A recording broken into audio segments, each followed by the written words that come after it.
eager to talk with you about anything that matters to you. Nothing is off limits. You will discover the perfect unfolding of this day. Esther was thinking about you, and she was getting ready to come and play with you. And she was thinking about the momentum of your lives. She was thinking about how we are all queued up for something really wonderful to occur collectively, co-creatively here today. We're eager to visit with you. What do you want to talk about? Some things. A lot of trouble in this room. A lot of trouble. All right. Are you enjoying the evolution of your own desire? Yes. Are you keeping up with the evolution of your own desire? Yes. Well, those two questions go together really well, because if you are enjoying the evolution of your own desire, that does mean you're keeping up with it. It means that you are identifying through the variety that you are living new desires, and that there is not a big gap in terms of what you believe about it. Because if you have a desire that you doubt, you're not enjoying the expansion of your desire. If you have a desire that you believe, then you are. And a belief's just a thought you keep thinking, isn't it? So then in the beginning stages of learning that you create your own reality, often people will say to us, Abraham, I don't believe that I create my own reality, because if I created my own reality, I would not have done it that way. And we say, we didn't say you did it on purpose, we said you did it. Most people are creating their own reality by default. Most people are creating their own reality by their observation of things that are around them. So they're just continuing to perpetuate what's around them, which is nice if you've got a good thing going, because you just observe the good thing you got going, and more good things you got going, get going more. But there is a way of controlling, but it's early stages kind of stuff. These are some of the things that we want to visit with you about today. We want you to leave here knowing for sure that you do create your own reality, because you do emit a signal, and because law of attraction responds to the signal, and that things that then match that signal are then realized by you. We want you to leave here today knowing that you are a transmitting and receiving mechanism, and that the thoughts that you think you're thinking are thoughts that in some cases you are projecting, but in most cases you are receiving, because there are not original thoughts. Now there are too many thoughts have been thought. There is too much momentum in the thinking. The evolution of who you are is so far down the road. You are pure positive energy. You are genius creators in these magnificent bodies. You are here creating your own reality with great reason and purpose. And the momentum that has come before is this wonderful ride that is carrying all of us forward, forward, forward. So you are not thinking new thoughts, but you are choosing the direction of the thoughts that are being received by you. Just like tuning your dial. Esther listens to Pulse Radio. She really likes the variety that is there. She has a lot of preset buttons in her cars, and every now and again she just pushes another button and pushes another button and pushes another button, but she's pretty sure of generally what's going to come. She's choosing in some ways a little bit of momentum with lots of options to make new decisions along the way. And that's the thing that we want you to understand. You've got a lot of preset buttons, and some of them are serving you really well, some of them not so well. And so when we talk about law of attraction, we have to use the word, or put the word momentum into the equation, because if you understand that law of attraction and momentum go together, then sorting this out will be a very easy thing for you. The best momentum story we have, Esther was amazed when she first saw the streets in San Francisco. Didn't seem possible that people would want to drive up or down them. They were. There they were.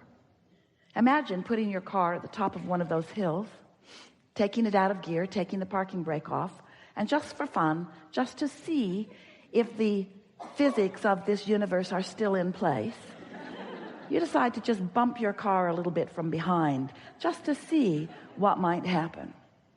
Well, it starts to move, but you come to your senses right away, because you've been around here long enough to know about gravity and inertia. So you step right out in front of your car, and it bumps up against you, and the momentum stops. And it was easy to stop because it was very slight anyway. But you wouldn't want to be at the bottom of that hill stopping that momentum. So law of attraction is the same. The more time or attention that you've given to a subject, the more momentum it has. And you are not going to stop that momentum all at once. But it is important to know that while you sleep, the momentum of your thought does stop. While you are asleep, you are not encouraging the momentum. It gives you a sort of reprieve from unwanted momentum. And when you awaken, you have the ability to begin it in the direction of things wanted. That's just a little tip from the universe. That's just a little fact that may help you. If there are thoughts that you would like to begin thinking in a new way, don't do it at the end of the day after something has gone wrong that has your attention. In other words, when you're really upset about something, that's not the time to deal with it. Because dealing with something that you are upset with only increases the momentum of it. It gives it more sticking power. But now here's a very interesting thing. There's no such thing as no in a universe that is based upon attraction. This is an inclusion-based universe, which means the things that you look at, that you want, that you say yes to, you include them in your vibration. They become part of your attraction. But those things that you don't want, that you shout no at, you also include in your vibration, because the universe is not differentiating between the word yes and no. It is only differentiating between your attention to it or your not attention to it. You see what we're getting at? So you can shout no all day long at things you do not want, and they come to you stronger and stronger and stronger because of your attention to them. Isn't that a good thing to know? So what do you do? What do you do if you don't want that thing? I don't want that thing. I'm not going to think about that thing that I don't want anymore. That thing over there. I'm not going to think about that anymore. I'm not going to think about that anymore. I'm not going to think about it. I'm not going to think about it. I'm thinking about it. I don't want to think about that thing. I don't want to think about it. I don't want to think about it. So what you have to do is think about something else. You think about other things. You just gradually, and it takes a little bit of time, it's gradual, shift your attention more and more to things wanted, and therefore not so much on things not wanted. But it's not an instant transformation. It's a general, gentle transformation.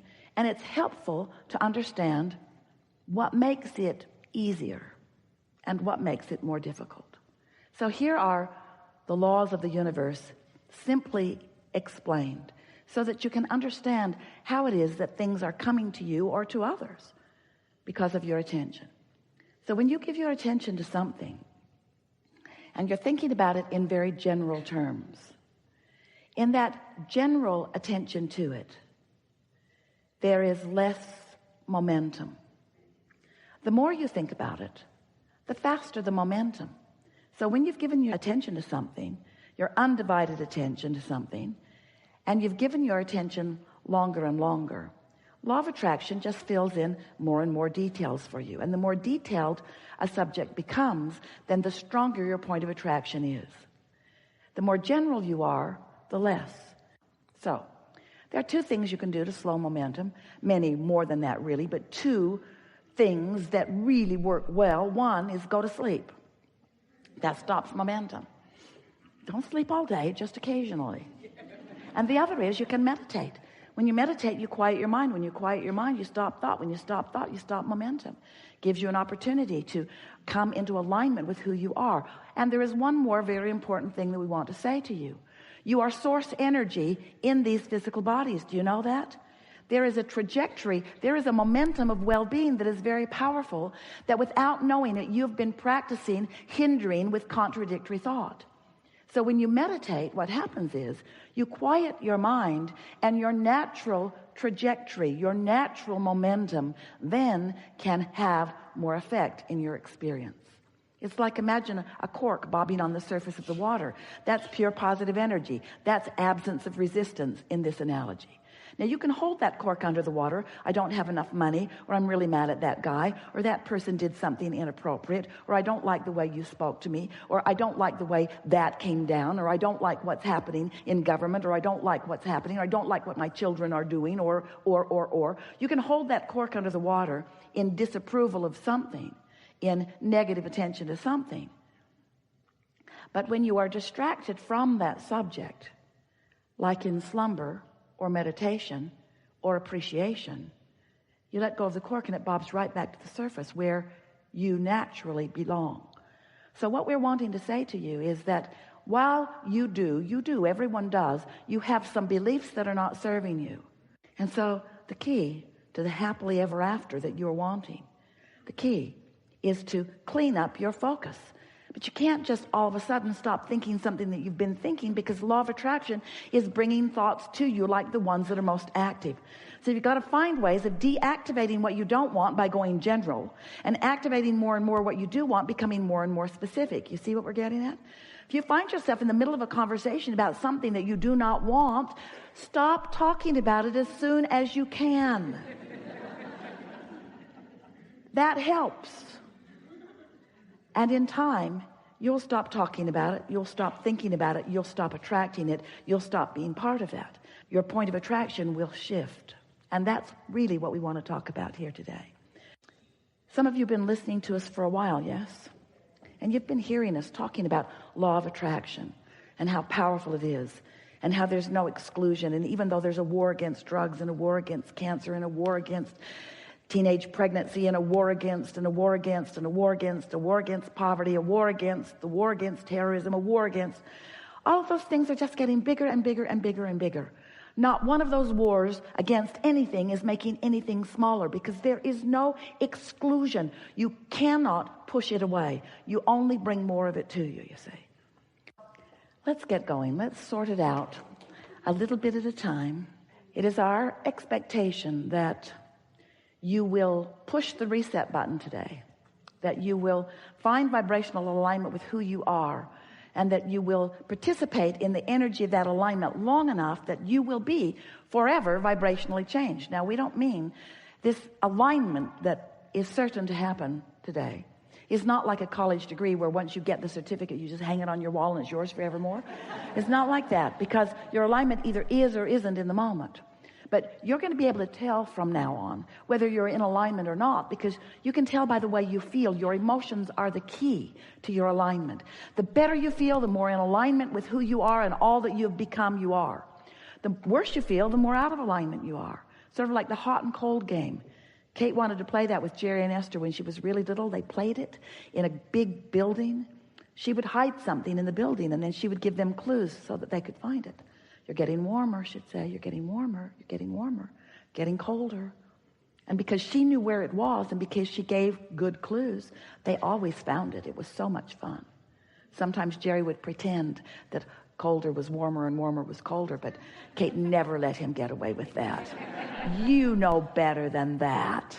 You know what warmer means, Jerry. You know what warmer means. You know. And you know what good feels like. And you know what not good feels like. So stop pretending that you don't know. You know. You know when you feel good, and you know when you don't. We've enjoyed this interaction more than words can explain. And we want you to know that these thoughts have never been before unto all of the universe. We've stepped into new places as a result of who you are. The universe has expanded as a result of this combination of thoughts and desires and beliefs. This expansion is what we all live for. In other words, we are eternal beings, all of us. We will never cease to be. And since we never cease to be, there's no place we're trying to get. All of that we think we're going to, you especially in your human form, is because you think you will feel better in getting there. But once you get there, then there'll be more and more and more and more and more. And so what we want you to leave this gathering really feeling, and you're in a place where you can get it easily, is that in all of all that is, there only is and only ever has been and only ever will be right here, right now. There's only now and how you feel, and only now and how you feel, and only now and how you feel. And you have control over how you feel now and how you feel now and how you feel now. And as you begin exercising that control over how you feel now and how you feel now, how you feel now is just going to be enhanced in how you feel now. And then you will be less attached to what's coming next, because what's coming next is not necessary for how you feel now.